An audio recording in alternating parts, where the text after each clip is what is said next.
मन की प्रसन्नता बहुत बड़ा तप है।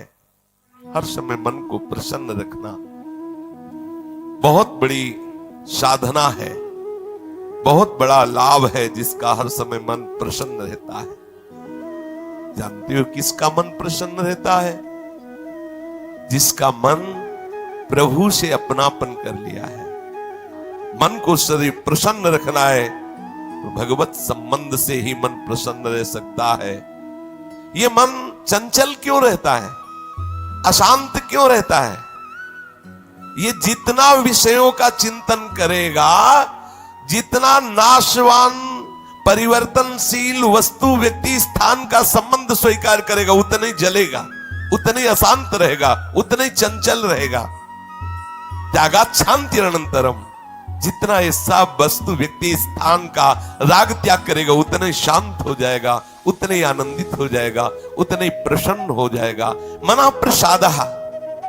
यदि आप मन को प्रसन्न करना चाहते हैं तो किसी भी व्यक्ति वस्तु स्थान का इसे संबंध न रख ले पावे, ये सावधानी रखना। और होता क्या है, बोले चलो मनोरंजन करते हैं। कहां? किसी व्यक्ति में, किसी वस्तु में, किसी स्थान में, किसी द्रव्य में। होता क्या है, मनोरंजन होता नहीं, एक नई जलन, एक नई चिंता, एक नई कामना, एक नई वासना, एक नया फसाव। चले थे आनंद लेने और फंस गए। हमारा मनः प्रसादः, मन प्रसन्न कब होगा? बहुत ध्यान की बात है। भगवान कह रहे त्यागात् शान्तिरनंतरम। यदि आप शांति देना चाहते हो अपने मन को, आनंद देना चाहते हो, प्रसन्नता पाना चाहते हो, तो आप वस्तु व्यक्ति स्थान के संबंध से रहित कर दो अपने मन को।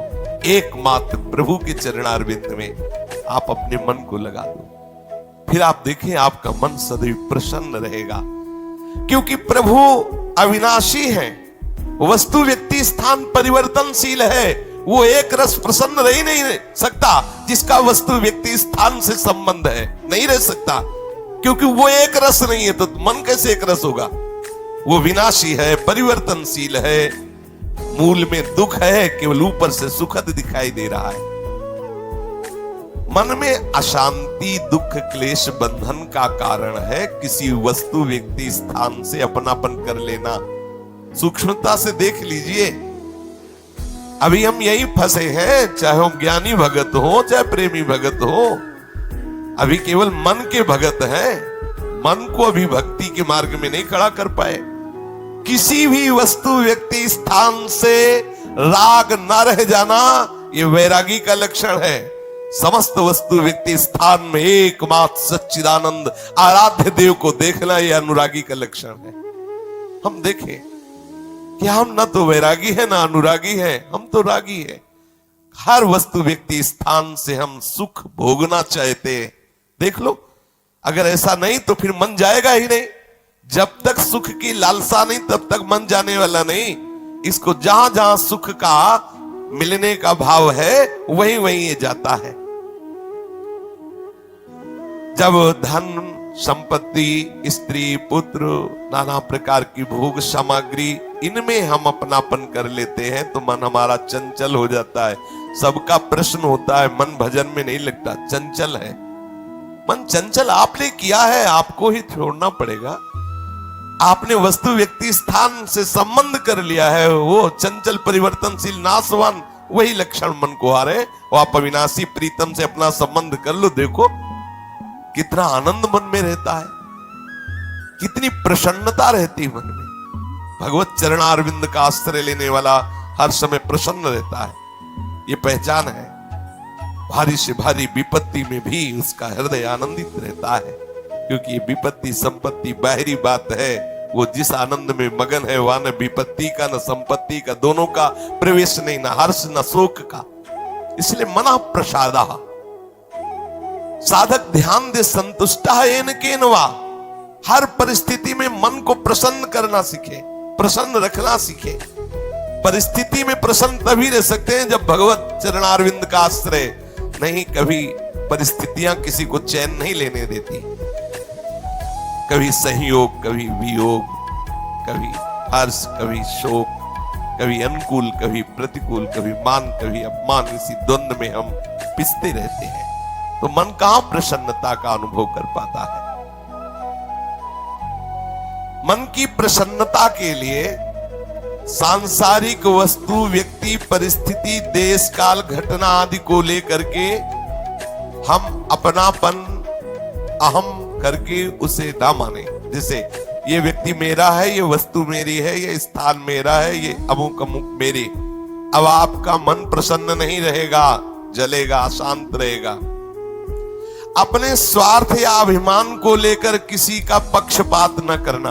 यदि आप अपने मन को प्रसन्न रखना चाहते हैं तो अपने स्वार्थ की पूर्ति के लिए या अभिमान की पूर्ति के लिए किसी का पक्ष न लेना। किसी का मंगल करने के लिए, किसी को आनंद प्रदान करने के लिए हम भले सलाह दे दें, लेकिन अपना अहंकार पोषण करने के लिए, अपने स्वार्थ की पूर्ति के लिए हम पक्षपात न ले। नहीं, हमारा मन प्रसन्न नहीं रह पाएगा। मन को सदा दया भाव से युक्त रखे, क्षमा भाव से युक्त रखे। दूसरों को कैसे हम सुख पहुंचावें, ऐसे मननशील बने। सदैव सुख देवे को चाओ चित, सब सोहित निष्काम। सबको सुख पहुंचाऊं लेकिन किसी से सुख पाने की लालसा ना हो, मन प्रसन्न रहने लगेगा। मन में जब दूसरों के हित की भावना होती है तो प्रसन्नता का प्रादुर्भाव होता है। और सदैव मन को प्रसन्न रखने के लिए थोड़ा भोजन पाना सीखें, कम बोलना सीखें, कम सोना सीखें और सदैव भगवान नाम जपना सीखें। अखंड प्रसन्नता आ जाएगी।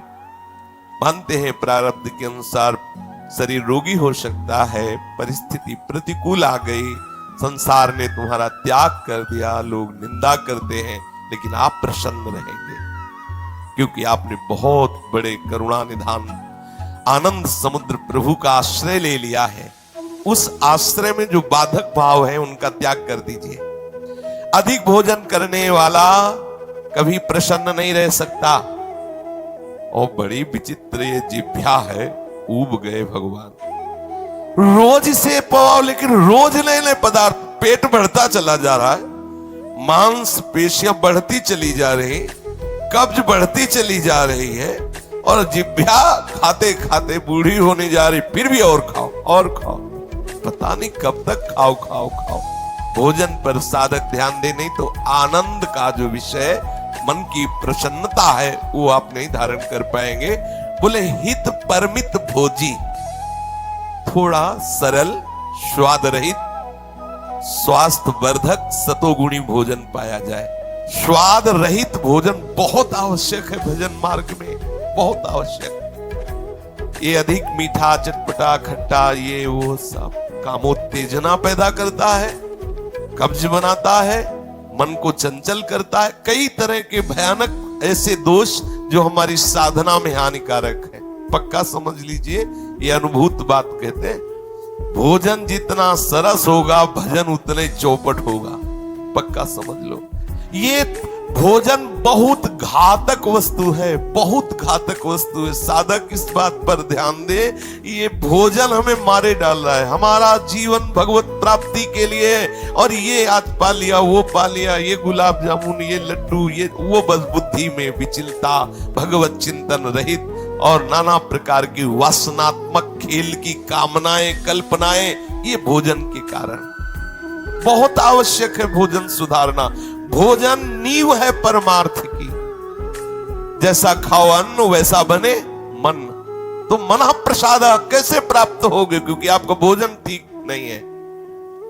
बहुत सावधान, बहुत सात्विक और नियमित परमित भोजन हमें मन प्रसादा स्थिति में निश्चित प्रतिष्ठित कर देगा। दूसरा, नित्य में एकांत सेवी। उपासक को चाहिए कि कम लोगों से मिलने का स्वभाव बनाए। सत्संग सुना या गुरुजनों के पास बैठकर जो प्रश्न उत्तर हुए, बस चुपचाप एकांत वास करने का अभ्यास होना चाहिए। हर समय हम किसी से बात करते रहे, हर समय हम किसी से मिले रहे, हर समय कोई हमारे समीप रहे, तो हमारी अंतर्मुखता नहीं हो। भले वो हमसे बात न करे, लेकिन हमारी अंतर्मुख वृत्ति में वो बाधक हो जाएगा। इसलिए साधक को चाहिए कि वो एकांत सेवी बनने का स्वभाव बनाए, ज्यादा किसी से बात नहीं कर। वैसे बात करने का नियम तभी रखना चाहिए जब कोई आपसे प्रश्न करे और प्रश्न का उत्तर आवश्यक है देना, उत्तर देने से उसका मंगल होगा तो ही बात करें, नहीं ना करें। बहुत कम जीवन है हमारा, बहुत कम समय है। हम अगर व्यवहार प्रपंच की सत्ता को सत्य मानकर केवल यही हमारा कर्तव्य है, यही ऐसा व्यवहार का निर्वाह करना, तो हम भगवत साक्षात्कार कब करेंगे? कब हमारे हृदय में वो अखंड प्रसन्नता, कब हमारे हृदय में वो अखंड विकलता भगवत साक्षात्कार की होगी? और बोले वाणी से हितकर मृदु वचन बोले, एकांत सेवन करे और नींद भी एक नियमानुसार करे। स्वल्प निद्रा विहारा, स्वल्प सोने का समय बनाए। 24 घंटे में 5 घंटे बहुत है शयन करना, बहुत है, मतलब बहुत हो गया 5 घंटे। 6 घंटे तो उनको जो बहुत शारीरिक श्रम करते हैं, 7 घंटे मतलब खत्म। अब इसके आगे साधक शब्द नहीं लगेगा। 6 घंटे तक तो मतलब बहुत हो गया कि बहुत श्रम करता है, इसलिए ठीक है। 7 घंटे मतलब प्रमाद स्थिति आ गई, 7 के बाद तो प्रणाम है, फिर तो कोई बात ही नहीं।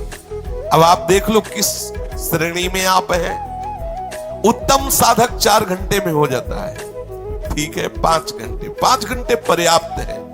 और जिनको बहुत शारीरिक श्रम होता है वो 6 घंटे, और कुछ तो ऐसे होते हैं कि हर घंटे में झपकी, हर घंटे में आनंद। हाँ, समाधि भाव को निद्रा समाधि स्थिति, व्यास भरोसे कुंवर के सोत पाव प्रसाद। सत्संग हो रहा है, थोड़ी ढिलाई हुई, बस गए, समाधि में गए। हाँ, मक्खी बन बनाए चाहे मच्छर बल बनाए चाहे महात्मा बल बनाए, कोई फर्क नहीं पड़ता। अपने निद्रा समाधि स्थिति, आओ समाधि भीतर। स्वामी हरदास जी कहते, मली उतना डुलाओ, आओ समाधि भीतर। आ गए तो थोड़ा सावधान करे। स्वल्प निद्रा विहारा, और घूमने फिरने का भी एक नियम होना चाहिए। आपकी दिनचर्या एक नियमित होनी चाहिए। यदि आप नियम के अनुसार भोजन, नियम के अनुसार शयन, नियम के अनुसार घूमना और नियम के अनुसार